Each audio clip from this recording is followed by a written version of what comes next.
ప్రభుత్వం కొలువైన నెల రోజుల్లోనే అభయహస్తం గ్యారంటీల అమలుకు శ్రీకారం. రాష్ట్ర ముఖ్యమంత్రి శ్రీ యనుమల రేవంత్ రెడ్డి గారు, ఉప ముఖ్యమంత్రి శ్రీ బట్టి విక్రమార్క మల్లు గారు మరియు రాష్ట్ర మంత్రివర్గం చేతుల మీదుగా ప్రజా పాలన ప్రోగ్రాం ప్రారంభం. డిసెంబర్ 28, 2023 నుండి జనవరి 6, 2024 వరకు ప్రజా పాలన దరఖాస్తుల స్వీకరణ. ఈ ప్రజా పాలన దరఖాస్తులో మహాలక్ష్మి, రైతు భరోసా, ఇందిరమ్మ ఇండ్లు, గృహజ్యోతి, చేయూత గ్యారంటీల లబ్ధి కొరకు అప్లై చేసుకోవచ్చు. ప్రగతి పదం, సకల జనహితం, మన ప్రజా ప్రభుత్వం. రైట్, నమస్తే, welcome back to special episode once again. మొత్తానికి తెలంగాణ రాష్ట్ర ప్రభుత్వం ఒక తీపి వార్త అందించడం జరిగింది. టీఎస్ఆర్టీసీకి సంబంధించి కన్సాలిడేటెడ్ పే మీద మరి కారుణ్య నియామకాలకు గ్రీన్ సిగ్నల్ ఇస్తున్నామంటూ కూడా మంత్రి చెప్పిన మాట. అదేవిధంగా గత 10 ఏళ్ల నుంచి నలిగిపోతూ ఉన్న ఈ యొక్క ఫైలుకు మోక్షం కలిగింది. దాదాపు 828 మంది కన్సాలిడేటెడ్ పే మీద మరి పోస్టులను భర్తీ చేయనున్నామంటూ కూడా మంత్రి చెప్పిన మాట.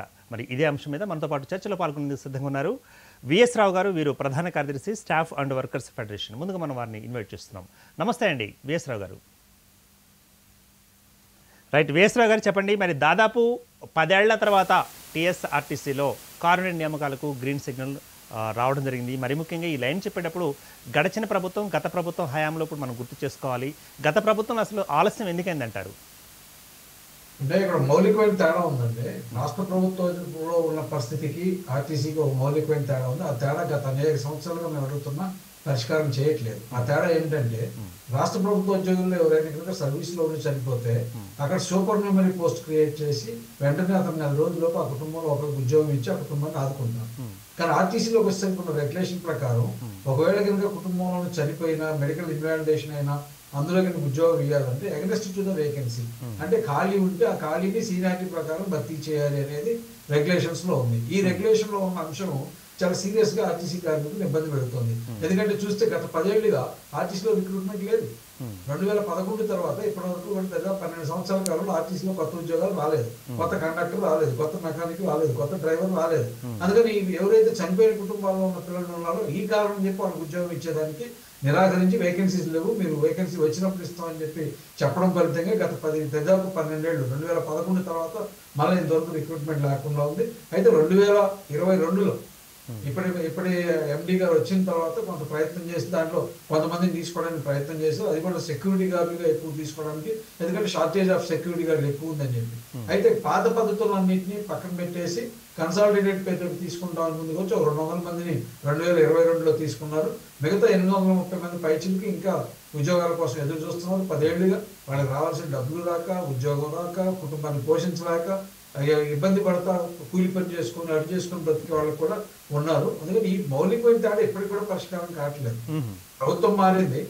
గత 10 ఏళ్లుగా ఉన్న బీఆర్ఎస్ ప్రభుత్వం ఇప్పుడు కాంగ్రెస్ ప్రభుత్వం వచ్చింది. కానీ పోకడ చూస్తే ఈ విషయంలో పోకడ చూస్తే వాళ్ళు ఇచ్చిన చెప్పుల్లో కాలు పెట్టి నడుస్తూ ఉంటున్నారు తప్ప కొత్త పందాన్ని ఎందుకున్నట్టు ఇంకా కనపట్టలేదు అనేది అర్థమవుతుంది. అందుకని ఇది సరైన పద్ధతి కాదు.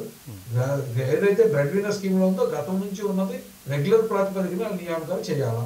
గత 95లో ఒక సర్కులర్ కూడా ఇచ్చారు. అప్పుడు క్యాజువల్ పద్ధతిలో వాళ్ళని తీసుకుంటే చాలా సీరియస్ గా ఆక్షేపణ చేస్తూ వీళ్ళని క్యాజువల్ పద్ధతిలో కాదు వెంటనే అందరినీ కూడా రెగ్యులర్ ప్రాతిపదికనే తీసుకోవాలనేది కూడా 1995లో ఇచ్చిన సర్కులర్ ఉంది.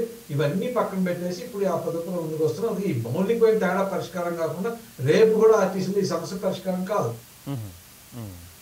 అదే రైట్ అండి. ఇప్పుడు మరి కన్సల్టేటివ్ పే క్రింద నియమితమయ్యే కండక్టర్లకు కానీ మరి డ్రైవర్లకు కానీ, కండక్టర్లకు అయితే 17,000 రూపాయలు, అదేవిధంగా మరి డ్రైవర్లకు అయితే 19,000 రూపాయలు అంటూ కన్సల్టేటివ్ పే ఇవ్వడం జరిగింది. మరి ఈ పే సమకాలీన పరిస్థితులకు, మరీ ముఖ్యంగా నిత్యావసర ధరలకు మీట ఎలా ఉందంటారా?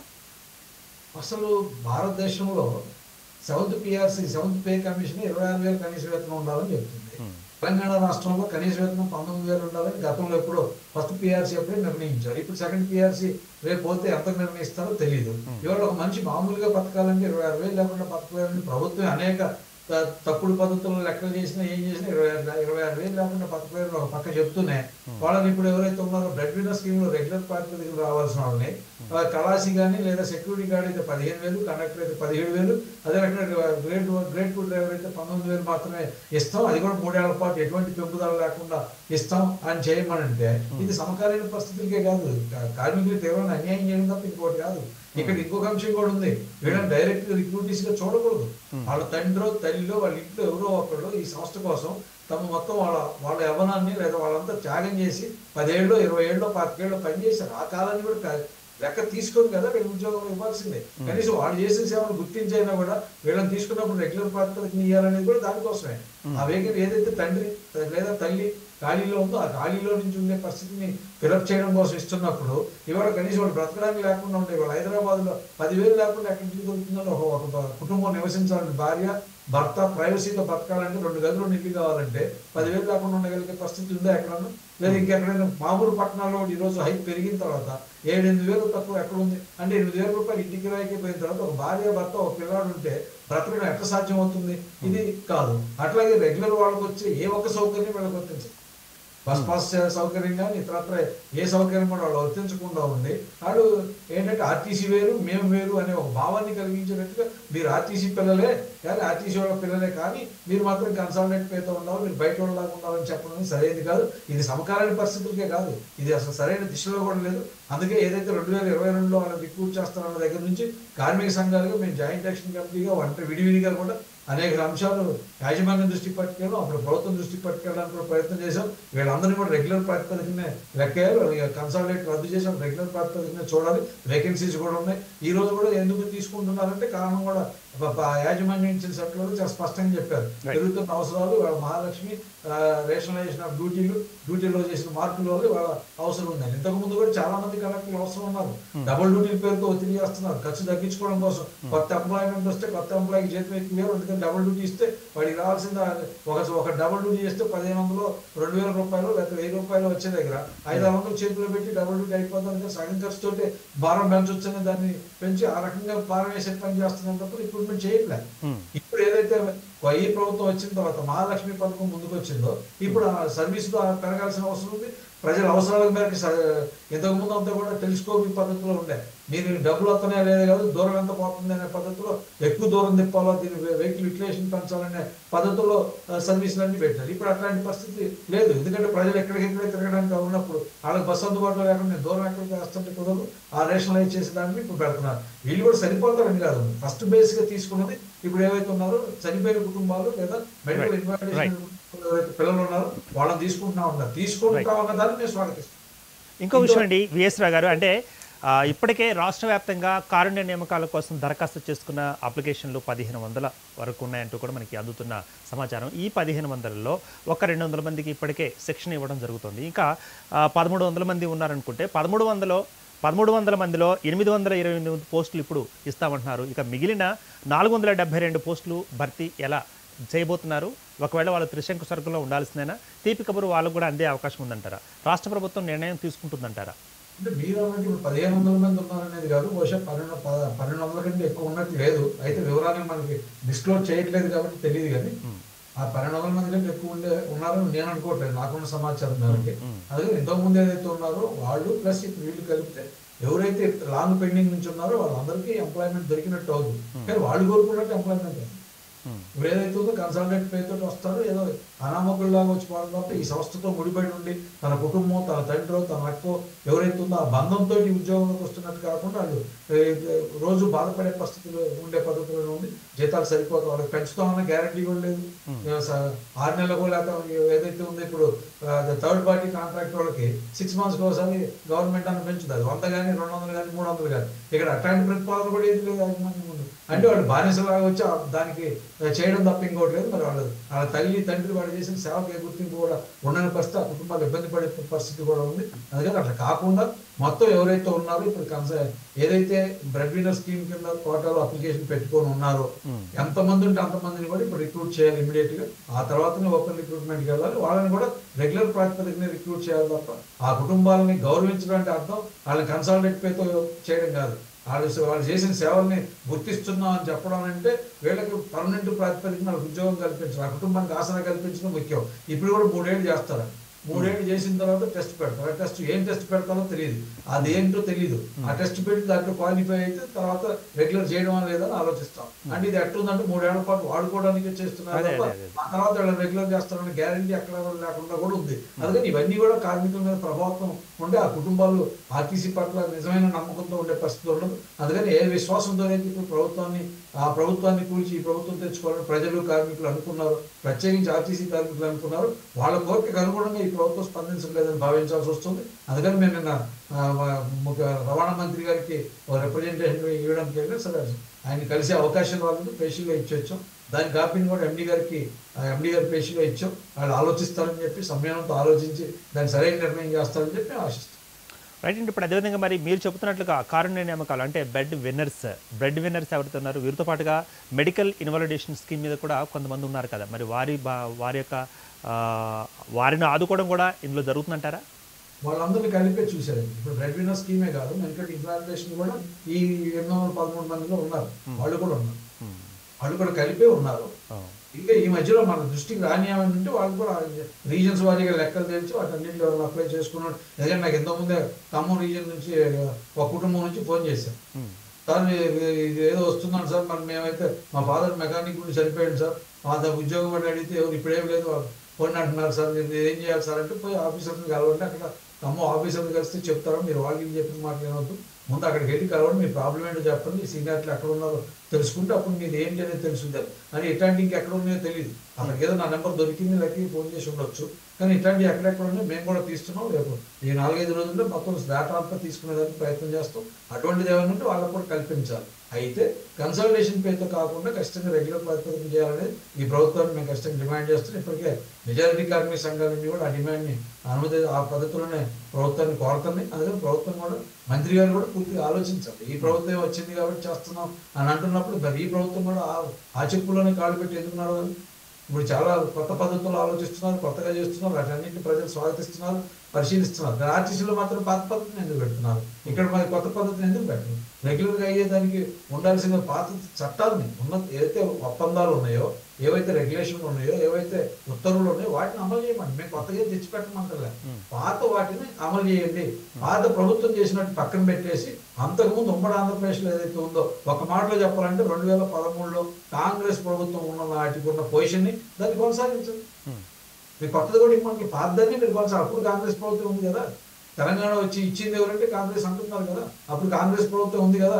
ఇప్పుడు అంటే ఇక్కడ విఎస్ రావు గారు అంటే గత కాంగ్రెస్ హయాంలో కాంగ్రెస్ ప్రభుత్వంలో అప్పుడు ఉన్న ఖజానా నిల్వలు వేరే, ఇప్పుడు మారుతున్న పరిస్థితులు వేరే, మరి ఖజానా కూడా చాలా తక్కువ ఉందంటూ మన శ్వేతపత్రం కూడా విడుదల చేశారు. శ్వేతపత్రం కూడా గత ప్రభుత్వం వాళ్ళు విడుదల చేశారు కదా. ఈ 2 పత్రాల నేపథ్యంలో మరి ఇదంతా చక్కబడే అవకాశం ఉందంటారా? అంటే డబ్బులు లేవు అని అంటే ఎక్కడ లేవు, ఏమి లేవు, మేధావులందరూ చాలా పెద్ద చర్చ చేస్తున్నారు. లేకపోయినా ఇన్ని హామీలు, ఇన్ని గ్యారెంటీలు ఎట్లా ఇస్తున్నారు? ఒక మాటలో చెప్పాలంటే ఇప్పుడు ఎన్నికలు మాట్లాడకపోయినా ఇప్పుడు కాంగ్రెస్ పార్టీ ఎన్నికల కంటే ముందు మేము సిలిండర్ 500 రూపాయలకే ఇస్తాం, బీఆర్ఎస్ పార్టీ మేము 400కే ఇస్తామని ప్రకటన చేశాం. ఇప్పుడేమంటున్నారు? బీఆర్ఎస్ పార్టీ ఆర్గ్యుమెంట్ ఏం చేస్తుంది? అది డబ్బుల్లో వాగ్దానాన్ని మరి డబ్బులు లేవు, వాగ్దానాలు అమలు చేయనున్నప్పుడు 500 రూపాయల సిలిండర్ ఇస్తామని కాంగ్రెస్ ఇయ్యలేనప్పుడు 400కే బీఆర్ఎస్ గెలిచి తీర్చుంది అంటే ఇవన్నీ ప్రజలు మోసం చేయడం కోసం చెప్తున్నారా, లేకపోతే నిజంగానే ఇస్తారనేది తేవాల్సి ఉంది ఆచరణలో. అదే డబ్బులు ఏమైనా అల్టిమేట్ గా ప్రజల మీద భారం పడకుండా ఉండేది కదా. ప్రజలు ఎట్టా డబ్బులు ఎట్టా పోగేస్తారు, పన్నుల రూపంలో ప్రజల మీద వేస్తే మళ్ళీ తిరిగి ఇబ్బంది, ప్రజలు మళ్ళీ అదోలేదు అంటే కొంతమందికి లాభం వచ్చి మొత్తం ప్రజలందరూ ఇబ్బంది పడే పరిస్థితులు కూడా వస్తాయి. అందుకని పరిస్థితి చక్కబట్టడం అనేది ఈ ఆర్టీసీలో 800 మందికో లేకపోతే 1000 మందికో ఉద్యోగాలు ఇస్తేనే పరిస్థితి అనేది కాదు. రాష్ట్ర ఆర్థిక పరిస్థితి అట్లా ఇబ్బందులు ఉన్నప్పుడు ఇప్పుడు ఈ ప్రభుత్వం కూడా ఇప్పుడు 6 గ్యారెంటీలు అమల్లో తీసుకొస్తుంది కదా. ఇప్పుడు మహిళలు ఫ్రీ బస్ ఫెసిలిటీ ఇచ్చారు, నెలకి 330 కోట్ల రూపాయల దాకా ఆ భారాన్ని ఇప్పుడు ప్రభుత్వం భరించాలి, అనివార్యంగా ఆర్టీసీ తిరిగేవాలి. ఇది భారం అవుద్ది కదా అంటే స్కీమ్ మీరే ప్రకటించిన స్కీమ్ వదిలిపెట్టలేరు కదా. ప్రజలకు ఒక ప్రయోజనాన్ని ఇస్తున్నప్పుడు దాని భారాన్ని ప్రభుత్వం డబ్బులు ఎక్కడి నుంచి వస్తాయి, నెలకు సంవత్సరానికి 4,000 కోట్ల రూపాయలు ఎట్లా వస్తాయో ప్రభుత్వం దాల్చాలి. కానీ ఇప్పుడు ప్రభుత్వం అంతర్గత వనరుల ద్వారా తేల్చుకోండి అని చెప్పి అంతర్గతంగా ఏముంటుంది, మమ్మల్ని ఇప్పటికే చెరుకు పిండిలాగా పిండేసి పిట్టి మాత్రమే మిగిలింది. ఇక చచ్చిపోవడం తప్ప ఇక మా దగ్గర ఏమి రక్త మాంసాలు లేవు, విడిగిపోయినాయి అవన్నీ కూడా. వర్కర్స్ దగ్గర అక్రమాంశాలు విడిగిపోయి వచ్చి పిక్ మాత్రం మిగిలారు. ఇంకా మీరు అంతర్గత వనరుల ద్వారానే చేసుకోండి అంటే కాదు, ఖచ్చితంగా రాష్ట్ర ప్రభుత్వం వీటికి ఇవ్వాలి. వీటికి ఏదైతే ఉందో ఇప్పుడు మీరు అన్నది ఏదైతే ఉందో ఆర్థిక పరిస్థితి అనేది ఆటంకం కాకూడదు. ఎక్కడి నుంచి సర్దుబాటు చేస్తారో ప్రభుత్వమే ప్రకటించిన దాన్ని వాటన్నిటిని సర్దుబాటు చేసుకొని తీసుకొచ్చే పద్ధతులు ఆలోచించాలి తప్ప ఇంకోటి కాదు. అందుకని కార్మికుల మీద భారం వేస్తా ఉన్నా తప్పే, ప్రజల మీద భారం వేస్తా ఉన్నా తప్పే. వీటన్నిటిని కాదని మీరు ఎక్కడి నుంచి తెస్తారు, ఏం తెస్తారు, ఉన్న వనరులను ఎట్లా సర్దుబాటు చేస్తారో చూడండి. రైట్ అండి. మరి గడిచిన ప్రభుత్వాలు కానీ అంతకుముందు గడిచిన ప్రభుత్వాలు కానీ బ్రెడ్ విన్నర్స్కి సంబంధించి మరి కారుణ్య నియామకాలకు సంబంధించిన అభ్యర్థుల విషయం ఎలా ఉంది? ఇప్పుడు కొత్తగా ఏమన్నా చేపట్టే అవకాశం ఉందా, లేకపోతే పాత పద్ధతినే మూస పద్ధతిగా ప్రస్తుత ప్రభుత్వం చేయబోతుందా? మీరు ఒక అంటే కార్మిక నాయకులుగా ఏమంటారు దీనికి? మొదటి నుంచి బేసిక్గా ఈ అంశంలో మేము స్టాఫ్ అండ్ వర్కర్స్ ఫెడరేషన్గా బేసిక్గా ఏదైతే రెగ్యులేషన్లో ఉందో ఆ రెగ్యులేషన్ మార్చాలని డిమాండ్ చేస్తుంది. ఇప్పుడు కూడా మా ప్రభుత్వం ముందు మా డిమాండ్ అది. ఏంటో రెగ్యులేషన్, రాష్ట్ర ప్రభుత్వ ఉద్యోగులకు అయితేనేమో చనిపోయిన నెలలోపు సూపర్ న్యూమరీ పోస్ట్ క్రియేట్ చేస్తారు. ఆర్టీసీ వాడేమో ఖాళీ ఏర్పడదా చేస్తారు. 10 ఏళ్లలో ఆర్టీసీ అభివృద్ధి కాలేదు, తగ్గిపోయింది.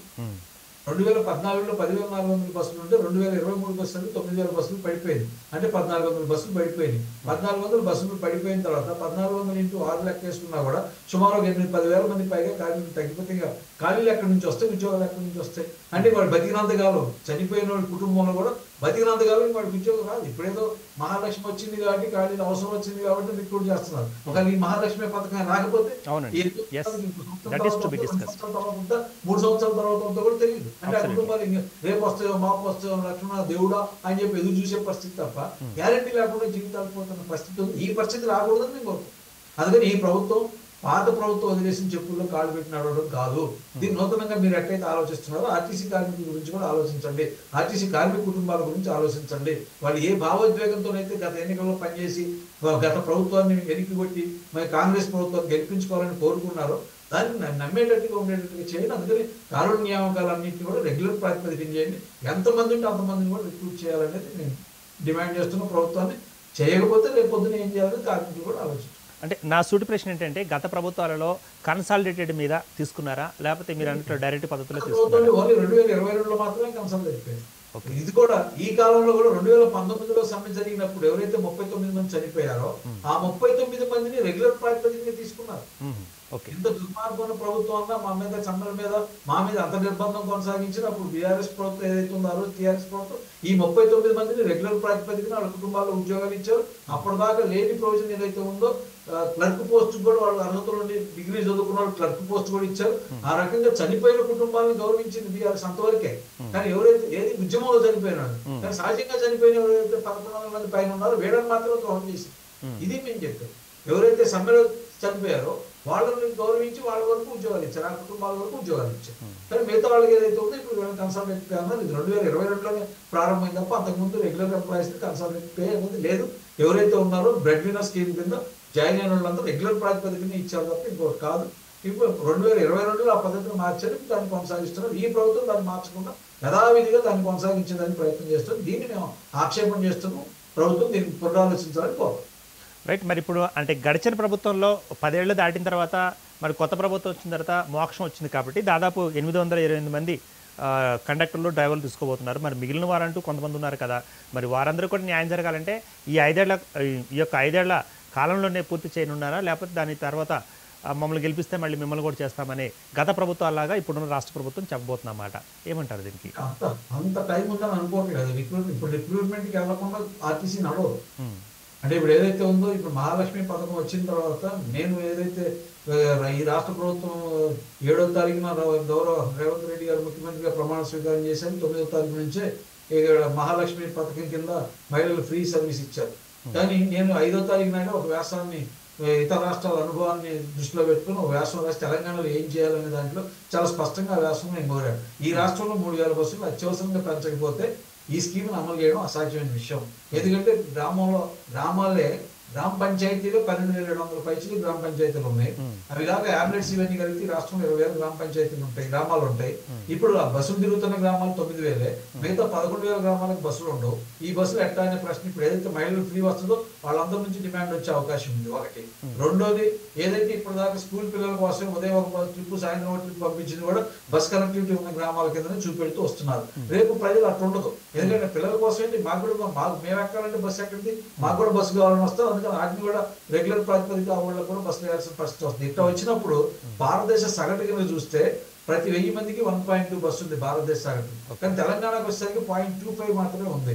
అంటే ఇక్కడ 48,000 బస్సులు ఉండాల్సిన దగ్గర కేవలం 9,000 బస్సులే ఉన్నాయి భారతదేశ సగటుతో పోల్చినప్పుడు. అంతర్జాతీయ సగటు చెప్పట్లా, అంతర్జాతీయ సగటులో 6.6 ఉంది, 1000 మందికి 6 బస్సులు ఉన్నాయి. కానీ భారతదేశంలో 1.2 ఉన్నాయని చెప్తే తెలంగాణ రాష్ట్రంలో అది దాన్ని 3వ వంతు కూడా లేవు. అందుకని ఇప్పుడు బస్సులు పెంచాల్సిన అవసరం ఉంది. డబ్బులు ఉన్నాయా లేవా, ఎట్లా తెస్తారు, దీనికి టైం పట్టొచ్చు. కానీ బస్సులు పెరగాలి అని అంటే సిబ్బంది కూడా పెరగాల్సిన అవసరం ఉంటుంది. ఇక్కడ కూడా ఒక చిన్న అంశం ఉంది.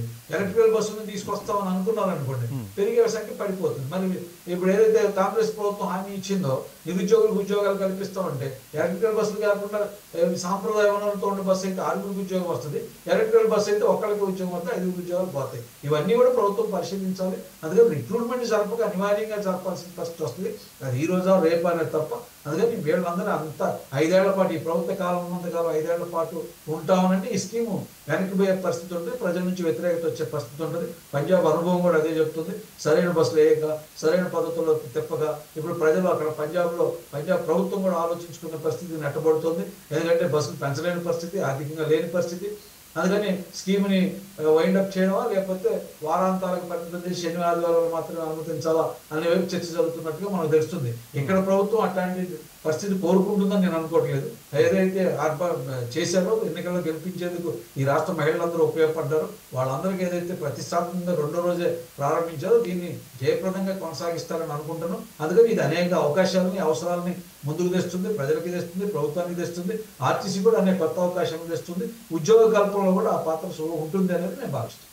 రైట్ అండి. మరి ఇప్పుడు కొత్త బస్సులు కూడా దాదాపు 275 ఆర్టీసీ బస్సులను కొనుగోలు చేయనుంది రాష్ట్ర ప్రభుత్వం అంటూ కూడా మంత్రి గారు చెప్పిన మాట. ఈ 275 ఆర్టీసీ బస్సులు వచ్చిన తర్వాత మళ్ళీ కారుణ్య నియామకాల్లో 828 మందిని రీఇన్స్టిట్యూట్ చేసిన తర్వాత మళ్ళీ కొత్త నియామకాల గురించి ఏమైనా ఆలోచన చేసే అవకాశం ఉందంటారా? ఉన్న వాళ్ళతో నెట్టుకొస్తుందంటారా బండి? కొత్త బస్సులు వస్తున్నా కొద్దీ కొత్త నియామకాలు చేయాలి. అది ఎట్లా చేస్తారనేది చూడాలి. ఆ బస్సులు కూడా ఎట్లా వస్తాయి, ఎప్పుడు వస్తాయి అనేది కూడా పరిశీలించాల్సిన అవసరం ఉంది. రెండోది కొత్త బస్సులు రావడం అంటే మీరు చూసే కొత్త బస్సులు వేరు, మేము చూసే కొత్త బస్సులు వేరు. మీరు చూసే కొత్త బస్సు అంటే పాత ఒక బస్సు వస్తుంది కాబట్టి కొత్తది అంటాం. ఇప్పుడున్న బస్సుల్లో సుమారు 4,000 పైచిలకు బస్సులు కాలం చెల్లింది ఉన్నాయి. వాటిని తక్షణమే మార్చుకోకపోతే ఆ ఖర్చు కూడా పెరిగిపోతుంది.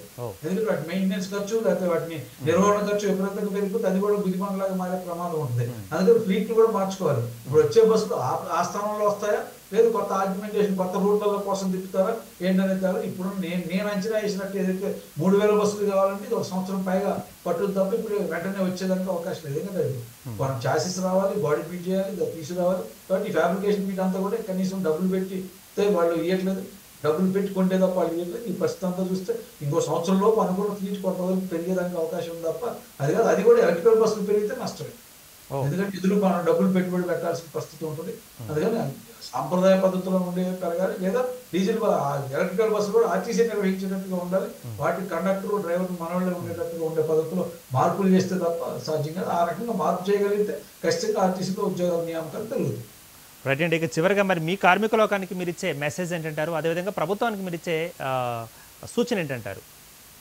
ప్రభుత్వానికి మేము కోరుతుంది ప్రజల ఆశలు మీరు గుర్తించారని మేము భావిస్తున్నాం. ఏ ఆశలతో ఏ నమ్మకంతో అయితే మిమ్మల్ని గెలిపించారో ఆ వ్యక్తి మీరు ప్రయాణం చేస్తున్నారనే తొలి అడుగులు కనపడ్డాయి, 4 రోజుల పరిపాలన కనపడ్డది. కానీ కొన్ని సందర్భాల్లో మళ్ళీ ఆ పాత పద్ధతిలో ఉన్నట్టుగా ఇప్పుడు ఏదైతే కారుణ్య నియామకాలు ఇట్లాంటి వాటిలో ఉంది.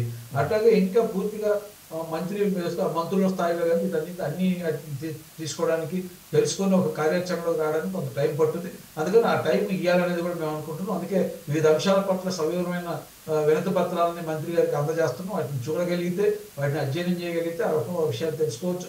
మేము కోరుతుంది కూడా ఏంటంటే కార్మిక సంఘాలను కూడా పిలవండి, మా వ్యూస్ కూడా మీకు చెప్తాం. అది రాష్ట్ర అభివృద్ధికి ఉపయోగపడేది. మేమేం గొంతకు కోట్లేదు కోరట్లేదు. అట్లాగే ఈ సందర్భంలో ఇంకోటి కూడా ప్రభుత్వానికి గుర్తు చేస్తున్నాం. ఎన్నికల హామీలు మీరు ఇచ్చారు, ఏదైతే 2017, 2021 సంబంధించిన పే స్కేల్స్ ఇస్తామని చెప్పి వాటి ఏరియాస్ కూడా చెల్లిస్తామని చెప్పి మీరు ఎన్నికల ప్రణాళికలో పెట్టారు. అందుకని వాటి గురించి ఇంతవరకు ప్రభుత్వం మాట్లాడట్లేదు. అందుకే అట్లాగే విలీనం గురించి కూడా మేనిఫెస్టోలో పెట్టారు. కానీ సందర్భం లేకుండా ఉండే పద్ధతిలో కూడా కొన్ని వ్యాఖ్యలు వస్తున్నాయి. మా గౌరవ మంత్రి గారు ఈ మధ్య మొదట్లో ప్రమాణ స్వీకారం చేసిన వెంటనే ఆర్టీసీ కార్మికులు విలీనం అయిపోయారు, ఆస్తులు విలీనం కాలేదన్నారు. అది విలీనం కార్మికులు విలీనం కాలేదు తప్పే.